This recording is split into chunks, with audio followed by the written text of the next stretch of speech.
The afternoon of July 15th, 1976, was a classic, sweltering Central Valley day in Chowchilla, California. The sun hung heavy in a pale blue sky, baking the endless flat fields of cotton and alfalfa. At Dairyland Elementary School, a yellow school bus, number 14, idled in the dusty gravel parking lot. At the wheel was Frank Edward Ray, known to everyone in town simply as Ed. At 55 years old, Ed was a quiet, dependable man with deep-set eyes and a gentle disposition. He had driven the children of Chowchilla for over 20 years. He knew every family, every dirt road, and every stop by heart. Behind him sat 26 children, ranging in age from 5 to 14. They were sticky from the heat, their skin clinging to the green vinyl seats. They were laughing, trading stickers, and singing songs, exhausted but happy after a long day of summer school. The bus doors folded shut with a familiar hiss, and Ed put the heavy vehicle into gear. It was just after 4 in the afternoon. Within minutes, they would all be home. But they never made it to the highway. As the bus rumbled down an isolated stretch of Avenue 21, Ed noticed a white, unmarked van parked diagonally across the narrow asphalt, completely blocking the road. Ed slowed the bus to a halt, his brow furrowing. He opened his side window to see if the driver needed help. Suddenly, the doors of the van burst open. 3 men stepped out into the dust. They did not look human. They wore pantyhose stretched tightly over their faces, distorting their features into grotesque, skinless masks. In their hands, they carried sawed-off shotguns. Before Ed could even comprehend the sight, the passenger door of the bus was forced open. The cold steel of a shotgun barrel was pressed directly against Ed's temple. A harsh, whispering voice cut through the hot air. "Don't look back. Keep your hands on the wheel, or I'll blow your head off." In an instant, the cheerful chatter inside the bus died. A suffocating silence fell over the children. The younger ones froze, their eyes wide with a terror they didn't have words for. One of the masked men jumped into the driver's seat, forcing Ed to the back of the bus. As the hijacked school bus veered off the road and descended into a dry, dusty canal bed, the golden afternoon light vanished, replaced by the creeping shadow of an unimaginable nightmare. Down in the hidden shadows of the dry slough, the hijackers ordered the bus to a halt. Waiting for them were 2 green vans. The windows of these vans had been painted pitch black from the inside, and the wooden panels of the cargo areas were reinforced with heavy plywood. The masked men moved with a cold, terrifying efficiency.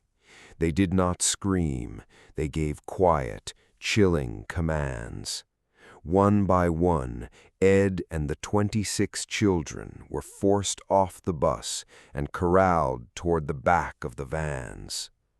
The children began to cry, the younger ones clinging to the older kids. Ed tried to keep his voice steady, desperately searching the eyes of the kidnappers behind their nylon masks, looking for any shred of humanity. "Please," Ed whispered, "take me. Just let the kids go. They're just babies."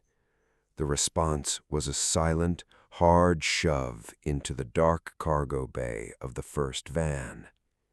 The doors slammed shut with a heavy metallic bang, and the padlocks clicked into place.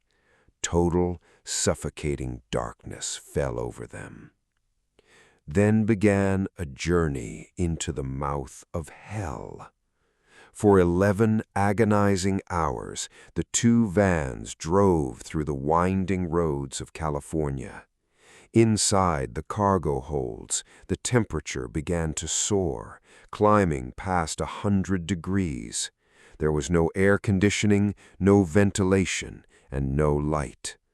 The paint on the windows blocked out any hint of the outside world. The children were tossed violently against the wooden walls as the vans took sharp turns and navigated rough terrain. The air grew thick with the smell of sweat, urine, and pure fear. Kids began to vomit from motion sickness. The youngest, a 5-year-old girl named Monica, sobbed in the dark, calling out for her mother over and over again. Ed Ray sat in the pitch blackness, holding as many children as he could stretch his arms around. He whispered comforting lies, telling them it was just a game, that they were going on an adventure, and that they would see their parents soon. But in his heart, Ed was paralyzed by a chilling question. Where were they taking them, and what kind of monsters would steal a bus full of children? It was nearly 3:30 in the morning when the vans finally stopped. The engine noise died, replaced by the eerie, quiet hum of the night. The doors of the vans creaked open. The cool night air hit the sweaty, exhausted children like a physical wave, but they had no time to recover. They were in a deserted, desolate quarry in Livermore, California, surrounded by towering mounds of gravel and heavy machinery. The kidnappers led the children, one by one, toward a massive hole in the ground. Ed Ray looked down into the pit and felt his stomach drop.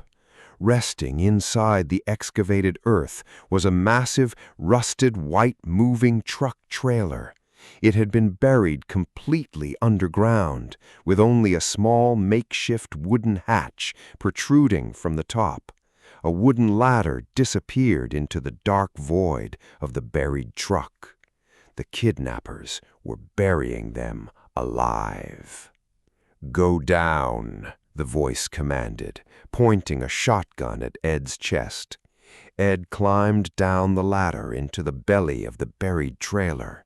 The children followed, weeping silently, their small hands trembling as they gripped the wooden rungs. Inside the buried trailer, the atmosphere was suffocating. The air was stale, smelling of damp earth, rust, and rot. The kidnappers had placed a few old, dirty mattresses on the floor, along with several jugs of water and a few pieces of bread. It was a tomb. Once all 26 children and Ed were inside, the kidnappers pulled the ladder out. From deep below the earth, the victims listened to the terrifying sounds of their burial. First came the heavy clang of a massive steel plate sliding over the hatch opening. Then came the sound of 2 incredibly heavy commercial truck batteries being dragged onto the plate to weigh it down.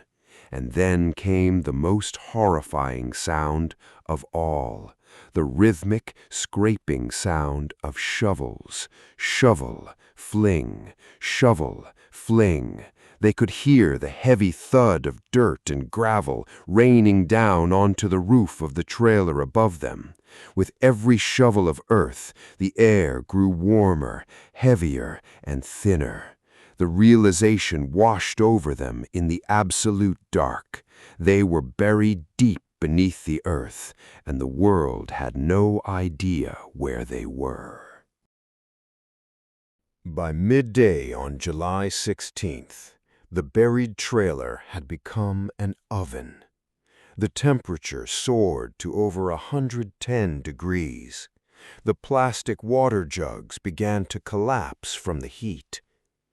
Panic was spreading like a wildfire in the dark. The younger children were hyperventilating, their lungs fighting for oxygen that was rapidly running out. The wooden beams supporting the ceiling of the trailer began to groan under the immense weight of the dirt piled on top of them. The roof was visibly bowing inward.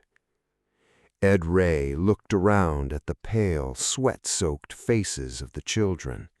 He knew that if they stayed in this hole for a few more hours, they would all suffocate in the dark. "We're not going to die here," Ed said, his voice ringing out with a sudden fierce authority. He called for the oldest boy, 14-year-old Michael Marshall. Together, Ed and Michael formulated a desperate, near-impossible plan. They began stacking the heavy, dirty mattresses on top of each other, creating a makeshift tower directly beneath the overhead hatch. Michael climbed to the top of the stack, his head pressed against the wooden roof. Armed with only a small wooden board and their bare hands, Ed and Michael began to claw at the ceiling. They tore away at the wooden paneling, splintering their fingers and drawing blood, until they reached the heavy steel plate the kidnappers had placed over the opening. Michael pressed his back against the steel plate and pushed with every ounce of strength in his teenage body. The plate didn't budge. Above it lay the heavy truck batteries in a massive mound of dirt. "It's too heavy!" Michael gasped, sweat dripping into his eyes, his muscles burning. "Push, Michael!" the other children cried out from the darkness. "You have to push!" With a primal scream, Michael channeled all of his terror and adrenaline. He wedged his body under the steel plate and heaved upward. Ed Ray joined him, lifting with his massive, calloused hands. The steel plate groaned. A tiny crack of blinding, golden California sunlight cut through the darkness like a knife. The sight of the light gave the children a burst of hope. Michael dug frantically through the dirt pouring through the crack. He clawed away the gravel, ignoring the pain in his bloody fingers, until he managed to slide one of the heavy truck batteries out of the way. With one final back-breaking heave, Ed and Michael shoved the steel plate aside. The cool, fresh air rushed into the tomb. Michael scrambled out of the hole, pulling himself onto the dirt of the quarry, and looked up at the sky. He was alive. One by one, Ed Ray hoisted the children up the dark shaft and into the blinding sunlight. All 26 children survived. They had escaped from a living grave purely through the heroic, stubborn refusal of an old bus driver and a 14-year-old boy to let the darkness win. The 3 kidnappers, wealthy young men who had planned the crime for over a year to demand a $5 million ransom, were captured and sentenced to life in prison. But the true legacy of Chowchilla is the story of 26 children and a bus driver who looked into the abyss of a buried tomb, held hands in the dark, and climbed back into the light.